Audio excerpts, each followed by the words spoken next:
मित्रों नमस्कार। एक बार पुनः पंचायती राज एवं ग्रामीण अर्थव्यवस्था में जो सब महत्वपूर्ण टॉपिक है 73वां संविधान संशोधन 73rd अमेंडमेंट कॉन्स्टिट्यूशन अमेंडमेंट की बात करेंगे।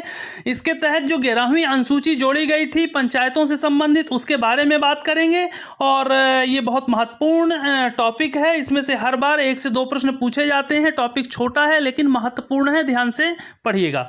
तो चलिए शुरू करते हैं। 11वां शेड्यूल 73वें संविधान संशोधन के तहत 11वीं अनुसूची जोड़ी गई थी। इसके तहत पंचायतों के अंतर्गत जो आर्थिक विकास एवं सामाजिक न्याय हेतु इन 29 विषयों 29 सब्जेक्ट्स की सूची बनाई गई। पहला प्रश्न, पंचायत के अंतर्गत 11वीं अनुसूची के अंतर्गत कितनी विषयों की सूचियां हैं? 29। दूसरा चीज, इन सूचियों के बनाने का उद्देश्य क्या था? What is the objective? Objective उद्देश्य इसका ये था आर्थिक विकास। देखिए, आर्थिक विकास एवं सामाजिक न्याय, आर्थिक विकास एवं सामाजिक न्याय, economic development and social justice के आधार पे 29 ऐसे क्षेत्र थे, 29 ऐसे विषय थे जिनमें पंचायतों को एम्पावर्ड किया गया था, ऑथराइज किया गया था कि ये प्रोग्राम इसके इन सब्जेक्टों के तहत वो पंचायत में अपना लागू कर सकते हैं। ठीक है, अब इसके बाद शुरुआत करते हैं। 11वें शेड्यूल के अंतर्गत बात कहाँ से आती है? अनुच्छेद 243 जी। अनुच्छेद 243 जी ही ऐसा आर्टिकल है इसका जिसमें पंचायतों को वो शक्तियां दी गई हैं, पंचायतों को वो अधिकार दिए गए हैं और उत्तराधिकार से संबंधित जो अधिकार दिए गए हैं, किन किन विषयों पे उनको अधिकार है, इसकी जानकारी हमें 11 शेड्यूल में दी गई है, जो वो 29 विषय हैं। तो बारी बारी से चलिए देख लेते हैं। शॉर्ट में कृषि एवं कृषि विस्तार सूची में नंबर पहला स्थान है। हाँ, एक चीज और है, सूचियों में जो क्रमिक जो नाम दिए गए हैं ये उसी क्रम में है जिस तरह से हमारे कॉन्स्टिट्यूशन में है। तो क्रम का भी एक ध्यान रखना है अगर हो सके तो, अदरवाइज सब्जेक्ट का ध्यान तो रखना ही है कि किन किन विषयों पे ये एम्पावर्ड किए गए पंचायत को। कृषि एवं विस्तार के बाद आ जाता है भूमि विकास, भूमि सुधार और भूमि संरक्षण। तो पहला हो गया कृषि, दूसरा हो गया भूमि, तीसरा हो गया लघु सिंचाई, जल प्रबंधन, वाटर शेड मैनेजमेंट, जल विभाजक से संबंधित जो भी चीजें हैं, लघु सिंचाई से संबंधित जो चीजें हैं, वाटर मैनेजमेंट से संबंधित जो चीजें हैं इसमें आती हैं।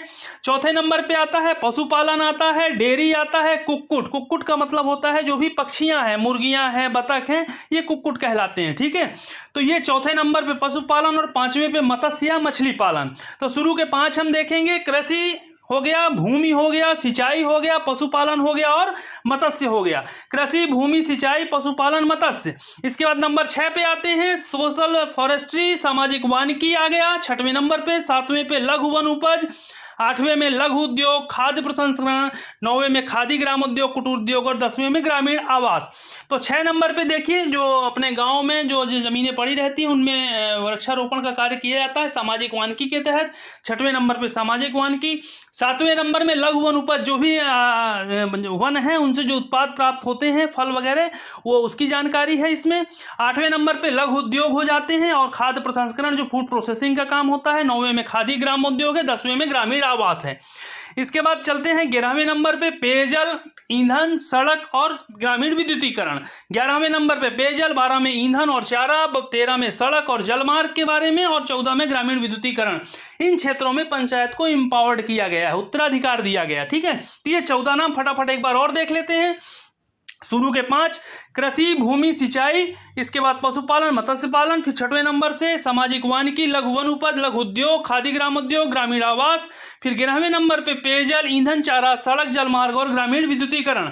इसके बाद आता है 15वें नंबर पे अपारंपरिक ऊर्जा स्रोत। 6वें नंबर पे गरीबी उन्मूलन कार्यक्रम, जितने भी MPRLP बार बार पूछा गया है, Madhya Pradesh rural livelihood programme जो चलता है MPRLP, Madhya Pradesh rural livelihood programme, ये गरीबी उन्मूलन योजना है। इंदिरा गांधी गरीबी हटाओ योजना, ये भी गरीबी उन्मूलन योजना है। NRLM, नेशनल रूरल लाइवलीहुड जो मिशन है, या ये भी इसी में अंतर्गत आता है गरीबी उन्मूलन के। ठीक है, तो 16 नंबर में गरीबी, 17 में शिक्षा, 18 में तकनीकी एवं व्यावसायिक प्रशिक्षण, जिसके तहत ये ITI वगैरह के जो कार्यक्रम आते हैं। तो इसके बाद प्रौढ़ या अनौपचारिक शिक्षा, जो पढ़ नहीं पाए, पुराने हैं, बुजुर्ग हैं, या अनौपचारिक शिक्षा का मतलब ये होता है कि जो वृद्ध हैं या जो भी अनपढ़ लोग हैं उनको एक बेसिक नॉलेज उनको दिया जाए, अक्षर ज्ञान तक, ये है। 20वें नंबर पे पुस्तकालय बनाई जाना। हर पंचायत में पुस्तकालय का भी एक रोल होता है, इसलिए पंचायत में कोई इम्पोर्ट किया गया पुस्तकालय बनाए।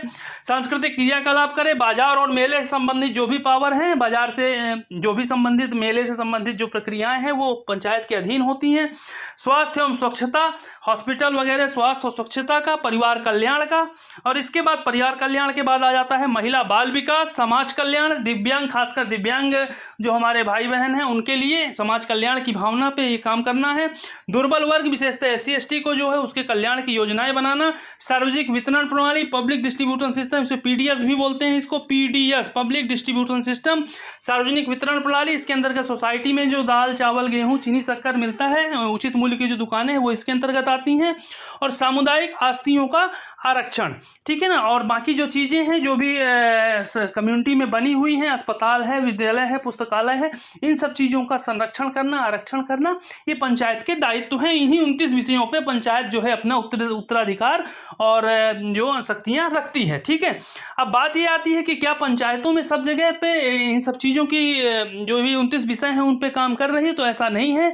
हर प्रदेशों में पंचायतों को अलग अलग स्तर पे, अलग अलग प्रदेशों पे अलग अलग अधिकार राज्य सरकार ने दिए हुए हैं, ठीक है। तो इस चीज़ को ध्यान देना है कि जैसे यूपी का अलग है, केरला है, कर्नाटका है, इनमें से कुछ सब्जेक्ट लिए गए हैं। तो मतलब हर जगह 100% सारे सब्जेक्टों का अनुपालन पंचायतें कहीं भी नहीं कर रही हैं, ठीक है। इस चीज़ को ध्यान देना है। 25 में इतना ही, आगे हम